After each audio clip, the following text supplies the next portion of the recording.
علیکم ورحمۃ اللہ وبرکاتہ۔ میں آج اس بیان کی وضاحت دینا چاہتا ہوں جو NRC کے معاملے میں جو آسام میں حالات بن رہے ہیں اس کے اوپر حضرت مولانا سید ارشد مدنی صاحب دامت برکاتہم نے دلی میں بیان دیا کہ مریں گے، ماریں گے، کاٹیں گے، کٹائیں گے، جلیں گے، جلائیں گے۔ تو اس پر پورے آسام میں تقریباً آگ لگنے والے حالات پیدا ہو گئے۔ چاروں طرف سے یہ پریشر بننے لگا کہ اس معاملے میں مولانا بدرالدین صاحب چپ کیوں ہیں، ان کی جمعیت کی طرف سے بھی کوئی بیان نہیں آ رہا ہے۔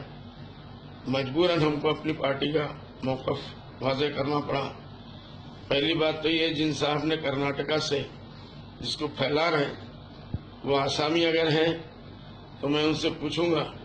کہ انہوں نے اس کا ترجمہ کس سے کرایا۔ کہیں میں نے یہ نہیں کہا کہ مولانا ارشد مدنی صاحب کو گرفتار کرنا چاہیے۔ ہم نے صرف اتنا کہا کہ ایسے معاملات میں جبکہ 22 تاریخ سامنے ہے، ایک ہفتے کے اندر کچھ فیصلہ آنے والا ہے،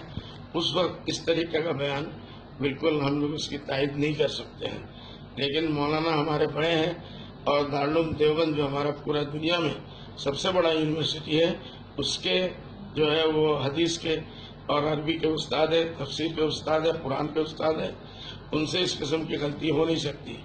کوئی بات ہوگی جو واضح نہیں ہو رہی ہے تو ہم نے یہ کہا کہ اگر آپ لوگ 6 بدھی جیوی جو یہاں کے بڑے بڑے ایجوکیشنسٹ ہیں وہ اس پروگرام میں گئے تھے، اگر ان کے اوپر کوئی کارروائی ہوتی ہے تو جو یہاں 2 شخصوں نے، ایک BJP کے MLA، 2 BJP کے MLA نے بہت سخت بیان دیا اور اس سے بھی سخت بیان دیا۔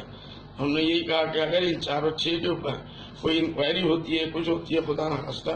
تو ان دونوں کے اوپر بھی ہونی چاہیے اور ان لوگوں کو گرفتار کرنا چاہیے جنہوں نے یہاں آسام میں BJP کے MLA نے جو بیان دیا۔ میں نے یہ بھی کہا کہ دیکھیے، میں آسام سرکار سے اور دلی سرکار سے اپیل کرتا ہوں کہ اگر مولانا ارشد مدنی صاحب کے اوپر خدا نخواستہ وہ کوئی پلان لیتے ہیں ان کو پکڑ گرفتار کرنے کی یا اس قسم کی کوئی بھی معاملہ انکوائری کی، تو یہ نہ بھولیں کہ مولانا ارشد مدنی صاحب کے والد صاحب رحمۃ اللہ علیہ اور ان کے ہزاروں طلباء، ان کے والد صاحب کے کروڑوں مرید، یہ لفظ میں نے کہا، کروڑوں مرید ان پوری دنیا میں پھیلے ہوئے ہیں۔ اس لیے کوئی بھی معاملہ کرنے سے پہلے سرکار اس کو ضرور سوچے اور اس معاملے کو یہیں ختم کر دے تو بہتر ہوگا۔